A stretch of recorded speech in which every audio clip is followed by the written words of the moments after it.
Hi everyone, it's Margaret Manning here, and welcome to Mornings with 60andMe.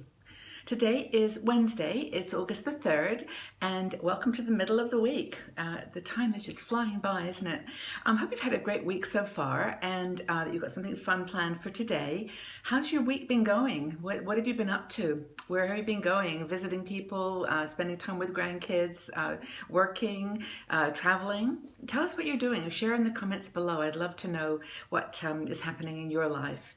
I am sitting here with my morning tea. I've gone with my surprise tea. This is a really nice tea. It's made out of mint. It's got mint, linden, chamomile, and cinnamon. It's a really nice tea and I'm enjoying it. It's a nice fresh start to the day. So I hope you've got your tea as well.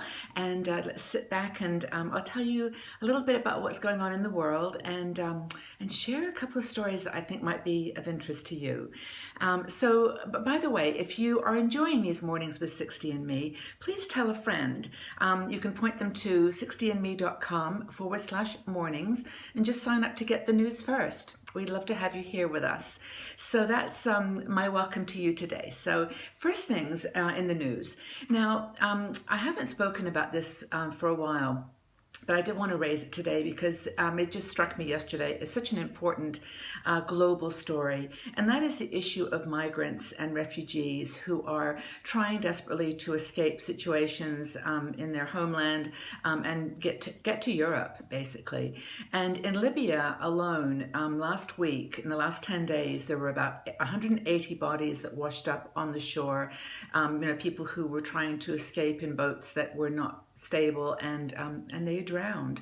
And these numbers are so awful. I mean, there's 4,000 people so far this year that have died in trying to reach Europe from destinations in Northern Europe, in Northern Africa and other places. From South Sudan alone, there have been about 60,000 refugees who have tried to leave their country to escape the civil war. So it's really a sad situation. And I wanted just 1 second because I was in my own mind trying to define what the difference was between a migrant and a refugee. And we use those words so, we cross them over. And basically, a refugee is someone who's being forced to leave their country because of a war, a natural disaster, or something that is going to harm them physically. So that's someone you call a refugee. A migrant is someone who's trying to move from one place to another to improve their life, to improve their economic situation. So those are the two categories of people who are trying desperately to get into Europe and then, of course, other parts of the world. And I just felt it was a moment we need to just stop and think how fortunate we are that, we take some things for granted in our lives. And there are so many people who don't have, the very basics. So my heart goes out to them. And I'm just hoping that as a global community, we can pull together. And speaking of desperate situations, I wanted to give an update on Venezuela. I spoke about it yesterday, that they are trying very hard to oust their current socialist president. And apparently, I didn't mean to mislead, but the steps, the process is quite detailed. They've only reached the first step, which is to get representation of votes from all their states. But now they've got to go to the next step and get a 20% vote. 20% support from all the voters in the country. So they're not there yet to get things back in some kind of stable format. So Venezuela is still struggling. And I was reading some of the statistics for their country yesterday. It's amazing that they have to spend a whole month's salary just on the basic foods, flour, pasta, and milk. That's it. And inflation is the highest in the world. These people are really dealing with just basic humanitarian needs. And so anyway, another group that we need to watch how that show plays out, because they're just one of many countries facing this kind of a situation. But on to some other news that I think is interesting for us to know about. There's an auto company called Tesla, and they have just signed a partnership with a company called Solar City. And it's interesting with my interest in sustainability that these two companies have come together because they're trying to form kind of an end-to-end charging and services company. So someone could have an electric car, they could want to gather solar energy from their roof, but to basically give people a way to create a sustainable, renewable lifestyle and have it in one place. So these two companies, Tesla and Solar City, have combined. And I just think it's an amazing topic for us as older women to think about how we're leaving this legacy for our grandchildren, and to be aware of what's going on, and if we feel it's appropriate to support it. But I think it's kind of an interesting story. And going along with things that are happening for our future, for our children, I read yesterday that Richard Branson's Virgin Galactic has been given permission to start developing again its aircraft again. They've been actually developing this spaceship to travel outside the solar system for some time, but they had an accident about a month or 4 months ago, and there was a restriction placed on them.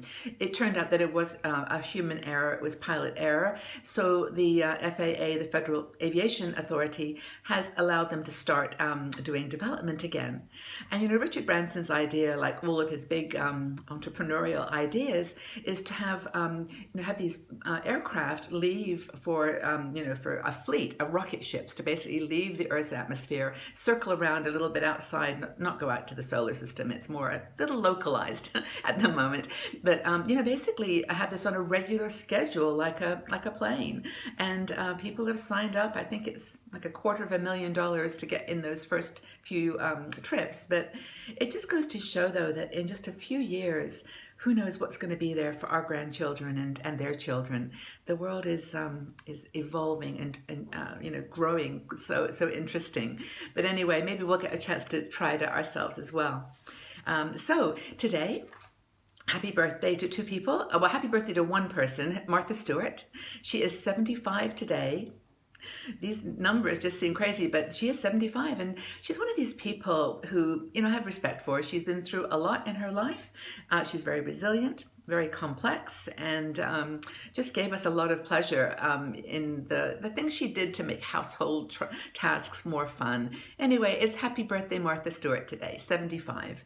And then tomorrow is Barack Obama's birthday, President of the United States, and I'm not sure how old he is, 55, I think.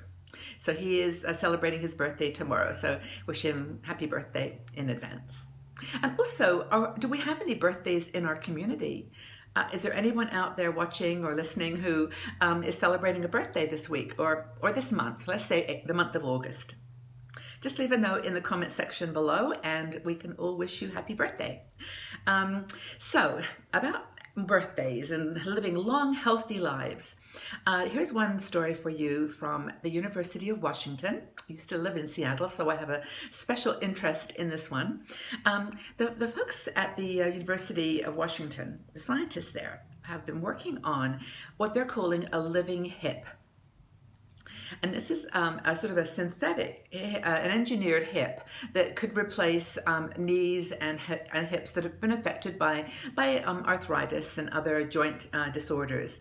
And what they've basically done is they've created this product that could work for all joints, really. And it's just it's made out of stem cells. So there's two parts to it. There's a stem cell kind of casing, and then inside that they've managed to imbue it with a painkiller, some what do they call it? It's kind of artificial cartilage that's going to be have the impact of a slow released painkiller. So it's implanted in the knee, and using the body's natural stem cells, and then sort of producing this subtle painkiller, it's going to be able to be used without rejection. That it'll be something our bodies will accept. So I'll leave the URL to this so that you can read the story. But it's basically creating a solution for people who don't want to have a hip replacement with something artificial put in their body, but something that's designed around their own body. And the measurements and everything are really perfect because of scanning technology now. Just allows so much more advanced medical treatment. So that's a healthy hip. And I don't think I want one right now, but maybe in the future that would be kind of nice to know that it's available should you need to deal with an arthritis or a joint problem. So I have one final little story here for you, which is caught my eye because my sons used to be big gamers when they were young. They used to play all kinds of games, and I never really played games other than, the simple board games like dominoes and like card games, checkers, maybe Monopoly, the game of life. And but actually this article in the Guardian newspaper in the UK yesterday talked about how gaming is really important to our sort of sanity, that it really gives us ways to deal with complexity in the world, and that calming activity is good for us. And they mentioned some fun games that I just never had thought of, but apparently, well, Pokemon now is huge, right? So it's just all about social engagement, getting out there in the world. It's all about augmented reality, combining your cell phone with a game. Current, very big current thread. But they mentioned Twister. Do you remember Twister? And I didn't ever call it this, but I guess it had the nickname. It was Sex in a Box.